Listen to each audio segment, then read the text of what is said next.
Okay, welcome to MMJ, Mass Media and Journalism 1307, Mass Media in Society. And in this class, we're going to be talking about all things having to do with mass media, which certainly includes social media, the internet, but also television and radio broadcasting, the print media, newspapers, books, and so on. So we'll take our time looking at all these different topics, and I think it's worthwhile because it certainly takes a lot of our time, and I think has a big influence on our lives, and so we're going to spend time in this class looking at mass media. So the first question that we see here is why do we study mass media? And as I've already said, and we're going to come back to this in a few moments, we spend a great deal of time with it. I will show you some information on that. Second, we do believe that it's very influential in shaping beliefs and attitudes. So we will occupy our time and attention in this course on all facets of mass media. I like to start with this quotation from the young man you see in the picture there. His name is Ben Okri, and he is a Nigerian poet and novelist. And he says, "To poison a nation, poison its stories. A demoralized nation tells demoralized stories to itself." And we're going to come back to that word demoralized in a minute. It may not mean exactly what you might think it means. "Beware of the storytellers who are not fully conscious of the importance of their gifts and who are irresponsible in the application of their art." Now, demoralized here means discouraged or less hopeful. Doesn't really have to do with morals in the usual sense that we think about morals. Notice here he also refers to storytellers. This is a big part of what we're interested in. This is the modern method of storytelling. And he sees storytelling as something that is very basic and important to the foundation of society. So let's look at this clip, and these outlines are available to you on my Leo 2DL, and you can watch the whole thing if you want to, and I would even recommend that you do. But I'm going to pick it up here somewhat in the middle. Ben Okri.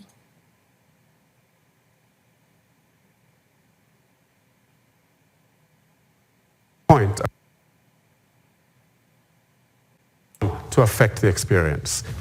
This is from The Joys of Storytelling that I published in 1996.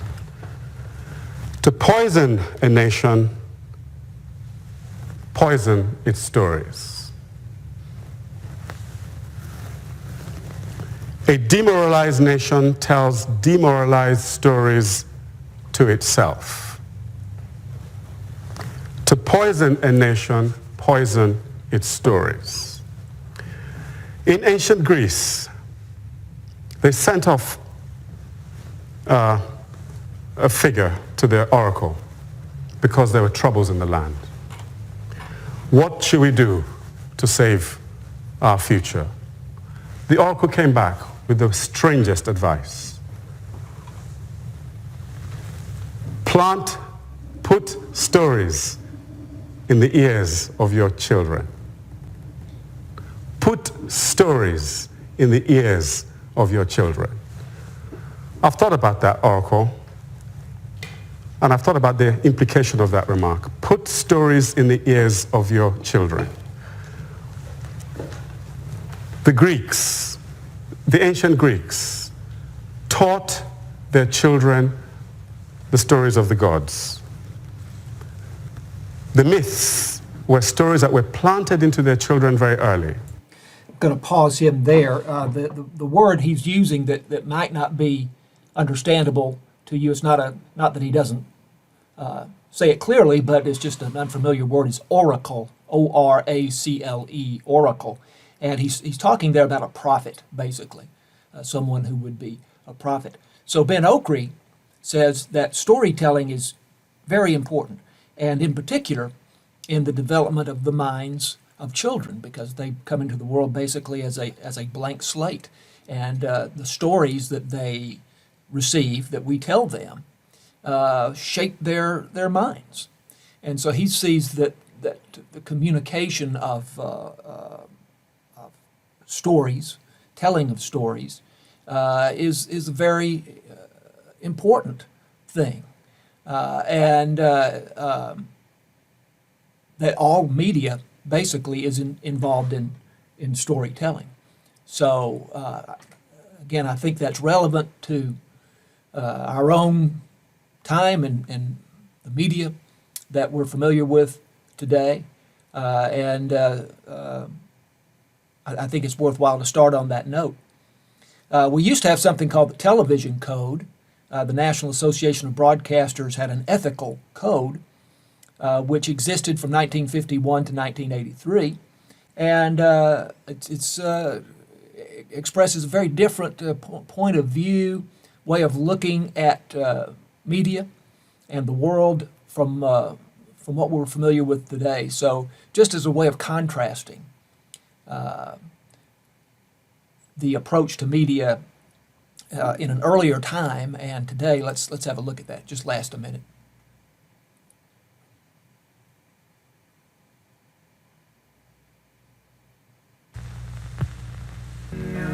B-I-N-G-O, and Bingo was his name. There was a farmer had a dog, and Bingo was his name. Oh, B-I-N-G-O, B-I-N-G-O, B-I-N-G-O, and Bingo was his name. Kids are impressionable. That's why here at this station, we watch the programs and commercials your child watches carefully. He may see bad guys, but not in the role of heroes. And he'll learn that crime doesn't pay. Because your child's welfare is our concern, too. That's part of our code. The code of the National Association of Broadcasters for television and the greater public interest. So again, that is the old television code that existed for something more than I guess 30 years into the 1980s, and at that time, the broadcaster said the development of your child is our concern too. We know it's important to you, but it's also important to us. And that's not to say that broadcasters and media people today don't think that's important, but it is it's certainly not part of a code that people in media adhere to today. So we have a different way of thinking about and presenting media today than we once did, and I mainly show you that to put it in context as to why we're taking time in this course to talk about media and to think about how media is presented today and maybe how it has changed.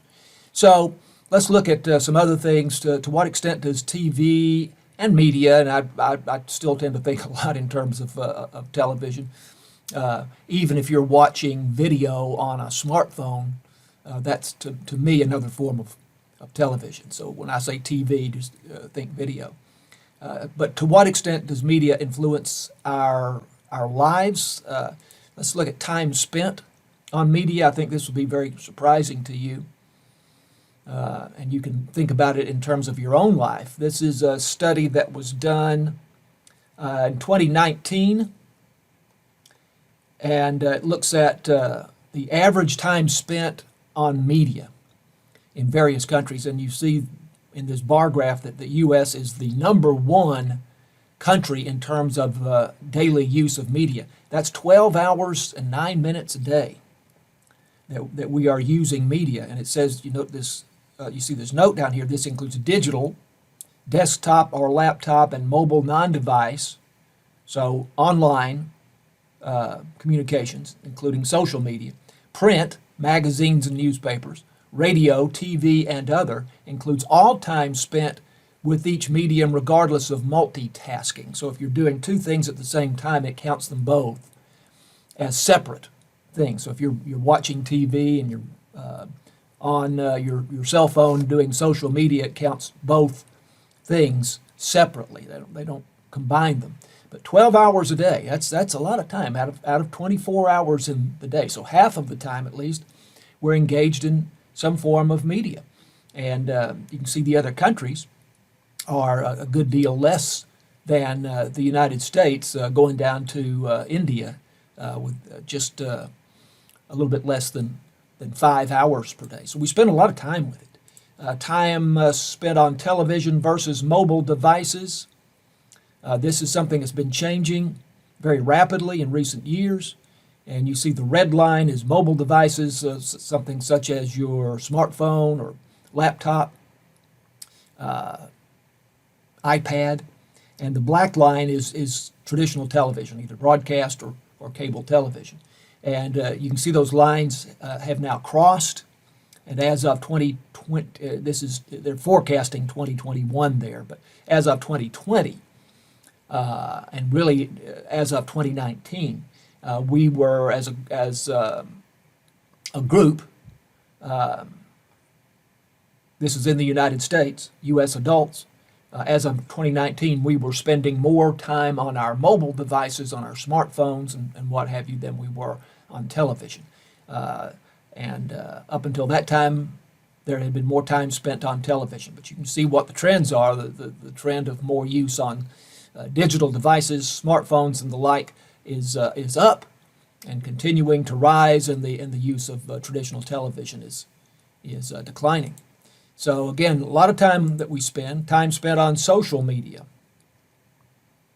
specifically. And that is 144 minutes per day, so that translates to what 2 hours and 24 minutes per day on social media, and that is up 62% in the last 8 years, since 2012. So like it or not, social media is a huge part of people's lives now. What else here is in North America, 2 hours, 6 minutes a day spent on social media. You can see how that is increasing over time since 2012. And then time spent on social media in a lifetime, estimated that the average American will spend, if the person lives to be 72 years old, and of course a lot of people will live to be a good deal older than that, but if the average, it says the average global lifespan is 72 years, based on that, we would spend 6 years and 8 months of our lifetime on social media. And that is the third highest ranking thing, and this still shows watching TV and of course the other statistic that we saw about the use of digital devices includes social media, but other things also that you do online. So this still shows watching TV as greater than the time spent on social media, but still, it's the third ranking thing that we spend time doing, ahead of eating and drinking, shopping, socializing, actual in-person, face-to-face socializing, doing housework. The only thing that we spend more time on, and as of the time of this survey, watching TV and sleeping, which is by far the thing that occupies the greatest amount of our time. So we spend a lot of time in media. And therefore, it stands to reason that it's very influential in our lives, and worth the time to think about what's going on when we are consuming media. So we're going to talk about some theories of media here, and the first one we will talk about is called social learning theory. A lot of things that are done in terms of research and developing of theories have to do with taking something that seems to be common sense, but then doing some experiments, setting up some exercises, activities that scientifically demonstrate that what seems to be common sense is true or not true. And social learning theory says that learning takes place from observing and modeling the behavior of others. So you can certainly apply that to television and all media, all video. And in particular, there's concern about how violence in media relates to this. So let's have a look at this on social learning theory. My initial research and observational learning centered on the social modeling of aggression. In our experiment, preschool children observed an adult model beat up an inflated boba doll in novel ways. She pummeled it with a mallet, flung it in the air, kicked it repeatedly, and threw it down and beat it. And these novel acts were embellished with hostile remarks. The children were then left in the playroom that had a variety of toys. Now, the children who had observed the aggressive modeling adopted much of it. They even invented new ways for attacking the doll. Children who had not observed the adult model were less aggressive and never hit the boba doll in the novel ways that were modeled. Okay, I'm going to pause that there. Again, you can watch all of these if you want to. This is a very interesting video, but the essence of that video is that children who saw the film of the model beating up on the Bobo doll, as they call it, it was represented Bobo the Clown, which was a television character at that time. The children who saw that film were more aggressive, and in fact, they imitated what they saw, and they took it further. They came up with new ways to be aggressive to poor Bobo. And the children who did not see the film were less aggressive and may not have even chosen to play with that particular toy.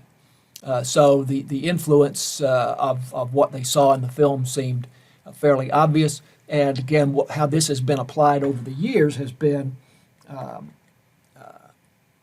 over concerns about the influence of television or media on children who witness violence portrayed in television and other media. We'll talk more about that coming up. There's also something called cultivation theory from a gentleman named George Gerbner. And I thought we had a photograph of George Gerbner, but I guess we don't. We'll have to fix that. But the idea of cultivation theory, when you cultivate something, typically you're growing vegetables, or you're growing tomatoes, or you're growing corn. You cultivate tomatoes, you cultivate corn. So television, in George Gerbner's view, cultivates viewers' perception of reality. In other words, to the extent that you watch a great deal of television, or that you're exposed to media in general, your perception of reality becomes what you are witnessing in media. And you begin to believe that what you see in media represents reality. Now, to some extent, it may represent reality, but of course, it's not reality. And then there's another thing that I think is at least as interesting, if not more so. George Gerbner theorizes that television and other media in our culture have taken the place of family and the school and the church, taken the place of the more traditional institutions that developed children's minds and beliefs and attitudes, and that television and media have become, in effect, more important than the family, the school, the church. So we're going to see a video on this. Again, this is longer than what I'm going to show you, so I'm going to pick it up somewhat in the middle, and you may want to watch all of it on my Leo 2DL.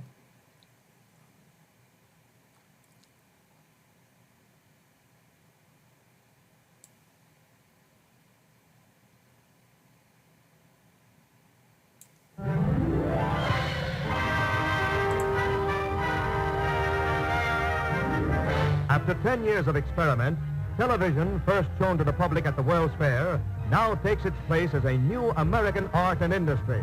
We have to recognize that television ushers in a new age. Atop a million homes, antennas pluck the pictures from the sky. At a flick of a switch or the turn of a dial, the scene reappears on the television screen. Fantastic. But our children will grow up with this miracle enriching their lives and giving them a new understanding of the whole world. For Gerbner, here's what mattered most about all of this. This amazing new storytelling force was conceived from the start as a way to sell things. By television, American business has found a most effective advertising medium. And in turn, advertising has provided the resources that sustain the standards of programming and permit the never-ending research that is the heart of the television industry. The broadcast airwaves may belong to the public, but television in the U.S. was funded from the start almost entirely by advertising. It was private companies, not public tax dollars, as in Great Britain and other parts of the world, that bankrolled network TV programs in the U.S. So from the beginning, the primary function of TV shows was to attract large numbers of people to see the advertisements of the businesses that paid for the programs. For the first time in human history, most of the stories, most of the time, to most of the children are told no longer by the parent, no longer by the school, no longer by the church, no longer by the community, no longer handcrafted, no longer community-based, no longer historically inspired, inherited, going from generation to generation, but essentially by a small group of global conglomerates that really have nothing to tell them but have a lot to say. Let's go! So I'm gonna pause him there, and again, the part that we're focusing here on is the part of the cultivation theory from George Gerbner that theorizes that television and other media take the place of the more traditional entities that have influenced children, the family, the school, the church. And so you can think about that and the extent to which you have witnessed media having that kind of influence in your own life. Excessive exposure to TV and other media may actually affect the brains of children. Now, this gets away from so much thinking in terms of beliefs and attitudes and behavior, but now we're talking about something physical actually affecting the brain. This is a TED Talk, and if you've seen TED Talks before, you know they're very interesting and usually someone with a different, unique point of view. So we're going to pick this one up again in the middle and get right to the point of what I want you to see.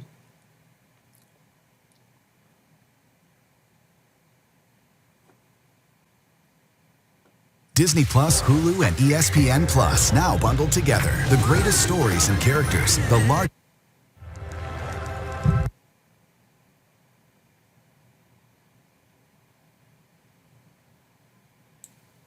The typical child before the age of 5 is watching about 4.5 hours of TV a day. That represents as much as 40% of their waking hours. Which brings us to Baby Einstein. Now, many of you probably have not seen Baby Einstein, but I will show you a random 20-second clip from Baby Einstein Day on the Farm, and here it is.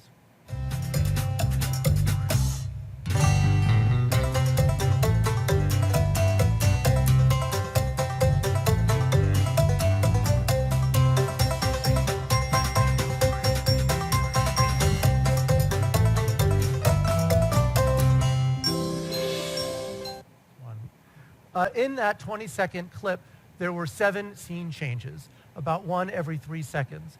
It's about the most exhausting day on the farm since John Steinbeck's Grapes of Wrath. And of course, it's nothing like being on a real farm, right? Adults watching this find it discombobulating because your mind is trying to make a coherent narrative out of this, and there is no coherent narrative. It jumps all over the place. But babies aren't trying to make a coherent narrative out of it. They're not capable of doing that. It's all of that screen change, all of that stimulation that's keeping them actually engaged in the screen. So we've had for a while what we call the overstimulation hypothesis, which is that prolonged exposure to this rapid image change during this critical window of brain development would precondition the mind to expect high levels of input, and that would lead to inattention in later life. So you watch enough Baby Einstein Day on the Farm as a baby, and when you go to a farm as a school-age child, it's boring. It's too slow. How come there's no sheep suddenly popping into my face? How come there's no marionette going back and forth? Why do I have to walk from here to there? That's the general idea, that you're conditioning the mind to that reality, which doesn't actually exist.